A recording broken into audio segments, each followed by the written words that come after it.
I've had enough of this. I'm going home. Sorry. Owen, No genuinely, way. we're trying to have a civilised conversation. I know you're upset. You're upset, I am. and you're. I'm very upset. I'm Very quite upset. right. Everyone's upset and angry about this, but storming off a TV set.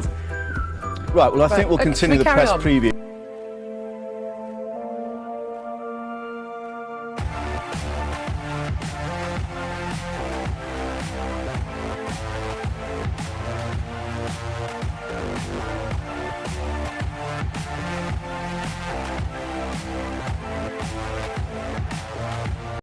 An oil boom. The income tax, the top rate of tax in Venezuela is much lower than our own. When the oil prices collapsed, which they didn't prepare for that through the economy. Are you saying that socialist Venezuela is collapsing because of oil prices? No. The second point, 1 second. This is important. I think it's really important that we talk about what's happening in Venezuela. The second point is the imposition of exchange and price controls riddled with corruption, which have led to drastic shortages, which should not have been imposed, which were imposed supposedly as a temporary measure back in 2002, and of course calamity. Corruption that is inevitable. Let's have Kate coming back on your 2 points. When you have state intervention and when you have state control in the way that Venezuela does, that corruption is inevitable. Let's talk about what's happening in Venezuela. Infant mortality is up by 10,000%. Inflation is up by 947%. Poverty has gone from 48% to 82%. The minimum wage, talk about some progressive utopia, is down by 75%. The murder rate is 10 times that of the global average. This is a socialist experiment gone truly awry. And sorry, I just have to follow this up very quickly.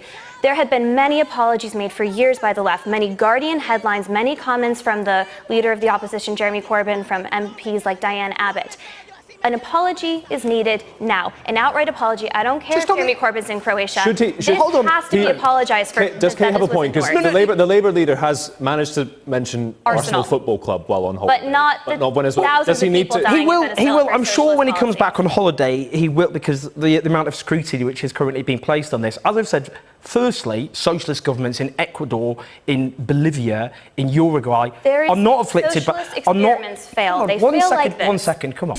The Democratic Unionist Party, which, let's just be very clear when we talk about social conservatism and those sorts of euphemisms, it is anti-LGBT rights, it is anti-women's rights. Anti-LGBT rights? Anti-women's rights? Oh, you mean like the 52% of Muslims living in the UK who literally think you should be thrown in a cage because of your lifestyle? Wonder what Owen thinks about that. Oh look, imagine my shop.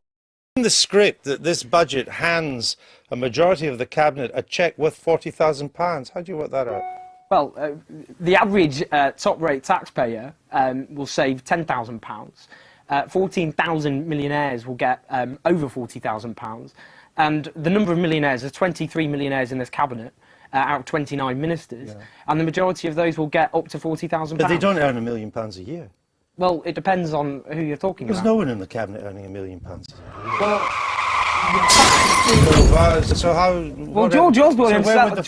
Where would the 40,000? You're assuming that because you're worth £1 million, that you get £1 million a year. This is a tax on income. No one in the cabinet's making £1 million a year.